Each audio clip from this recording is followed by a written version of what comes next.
Assalamualaikum warahmatullahi wabarakatuh. Kembali lagi bersama saya Dodi Irawan Saputra, Prodi Komunikasi dan Penyiaran Islam semester 4, Institut Agama Islam Negeri Bengkulu.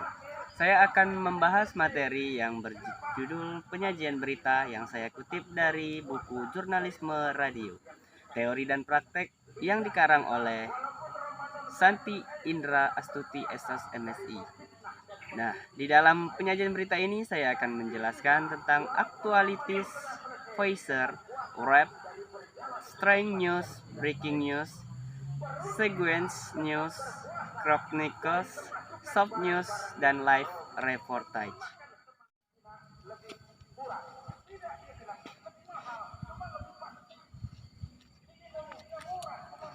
Baik, rekan-rekan semuanya, penyajian berita yaitu ketika sudah mantap menulis berita dengan menggunakan radio script writing style dan mengemasnya dengan berbagai alur dan pendekatan.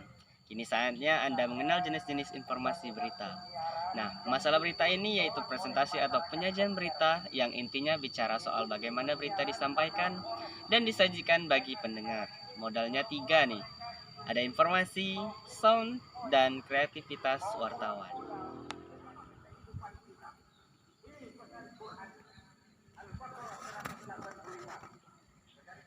Baik semuanya, berikut ini adalah uraian beberapa bentuk penyajian berita yang lazim diproduksi. Yang pertama yaitu aktualitis. Aktualitis juga disebut sebagai soundbite, menggunakan bebunyian dan suara peristiwa yang sesungguhnya untuk membantu penyampaian berita. Komentar-komentar direkam dan disunting menjadi pernyataan-pernyataan pendek. Kemudian dileburkan ke dalam naskah berita. Sebagai contoh, wah, nasi goreng Kore bikinan angkatan 2006 ternyata jadi juara dengan rasa maupun penyajian, mengalahkan nasi goreng cinta dan nasi goreng Menara Pisa yang baru menang di penyajian saja. Akan halnya nasi goreng enggak jelas dari para alumni, nasibnya juga tidak jelas karena sebelum dinilai ternyata sudah habis disantap koki dan penggembira lainnya. Yang kedua yaitu Voyager. Voyager merupakan karya terbaik kedua setelah Aktualitis. Usai penyiar memberikan pembukaan, hanya reporterlah yang terdengar bersuara untuk menyampaikan fakta-fakta esensial mengenai sebuah berita, dan sebagai contohnya yaitu satu lagi perempuan Indonesia berjaya di ajang aktivis internasional. Reporter kami Dina Suwandi melaporkan langsung dari Capitol Hill, Gedung Putih, Washington DC. Yang ketiga yaitu UREF, yaitu laporan-laporan UREF font berformat ringkas disebut juga sebagai donat. Acap diringkas sebagai UREF karena membinasai ciri-ciri voicer atau aktualisasi dalam sebuah rekaman laporan yang disiapkan lebih dahulu. Sebagai contoh yaitu riuh rendah bunyi ulekan wajan dan alat masak lainnya menghangatkan suasana di laboratorium Unisba. Beginilah situasi ketika Liga Nasi Goreng diselenggarakan buat dua kalinya oleh keluarga mahasiswa jurnalistik atau KMJ Unisba Kamis 16 Februari 2007. Yang keempat yaitu String News. String News atau yaitu berita langsung, hard news, mementingkan aktualitis. Jangan lupa 5W dan 1 hanya. String News bisa disampaikan dalam bentuk aktualitis atau folio maupun ref. Contoh, Brigadir Sofyan, 32 tahun, anggota Satuan Operasi 2 Reserse Narkotika pada Polda Jawa Barat, tewas akibat tertembak pistolnya sendiri di ruang Satuan Operasi 2 Unit 4 Direktorat Narkotika pada Polda Jawa Barat, Senin 12 Maret. Yang kelima yaitu breaking news. Jenis berita paling aktual biasanya diudarakan sehubungan dengan terjadinya insiden atau peristiwa yang tengah berlangsung.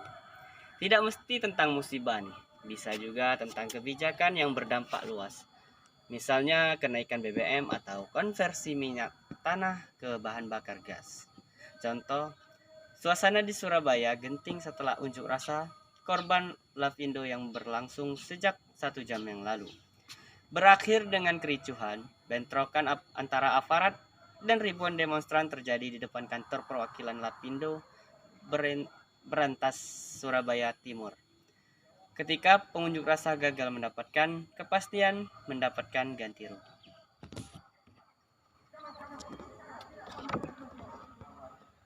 Yang keenam yaitu sequence. Sebuah berita disusun dalam waktu-waktu yang berbeda, berurutan. Lazimnya sequence news disampaikan untuk menginformasikan perkembangan suatu topik berita. Contohnya yaitu sahabat kampus baru saja mendapatkan berita bencana tanah longsor terjadi di Kabupaten Manggarai, Nusa Tenggara Timur pagi tadi pukul 7.30 waktu setempat. Yang ketujuh yaitu chronicles, yaitu kumpulan headline atau lead berita yang berisi pokok-pokok terpenting saja. Disajikan dalam durasi yang singkat. Biasanya chronicles atau kronik menutup atau menerangkan sebuah berita pada periode waktu tertentu. Satu item kronik ini durasinya tak lebih dari 15 detik biasanya. Contoh, sahabat kampus pada berita hari ini yang dirangkum dalam news into minutes. Suara Uniba 107,76 FM. Yang kedelapan yaitu soft news. Ini jenis berita yang dibuang sayang. Kadang-kadang ada saja informasi yang tidak aktual, namun penting dan menarik untuk dibaca dan diketahui oleh pendengar. Informasi ditampilkan dalam bentuk soft news, bukan straight atau hard news. Contoh, menjelang tahun ajaran baru nih, orang tua biasanya kebingungan untuk menentukan pilihan sekolah yang tepat buat anaknya. Nah, biar bapak ibunya tidak bingung lagi, Dinas Pendidikan kini membuat Satgas PMB atau penerimaan murid baru yang tugasnya memberi konsultasi pada orang tua berkaitan dengan pemilihan sekolah yang baru untuk murid-murid yang baru. Yang terakhir yaitu live reportage atau live coverage. Selain disajikan dalam bentuk informasi, terolah seperti web, aktualitis, dan lain-lain, berita juga dapat disampaikan dengan cara melaporkannya secara langsung ketika peristiwa tengah berlangsung, yang kerap disebut dengan siaran langsung. Reportase langsung sering digunakan untuk meliput insiden, musibah, kecelakaan, atau bencana yang tengah terjadi. Reportase paling sering dilakukan untuk jenis peristiwa semacam ini. Reporter dalam hal ini menyampaikan atau melaporkan peristiwa dan perkembangannya, entah itu perkembangan kondisi korban, upaya penyelamatan, penanganan kasus hukum, dan lain-lain. Baik rekan-rekan semuanya, demikian penjelasan video saya tentang penyajian sebuah berita.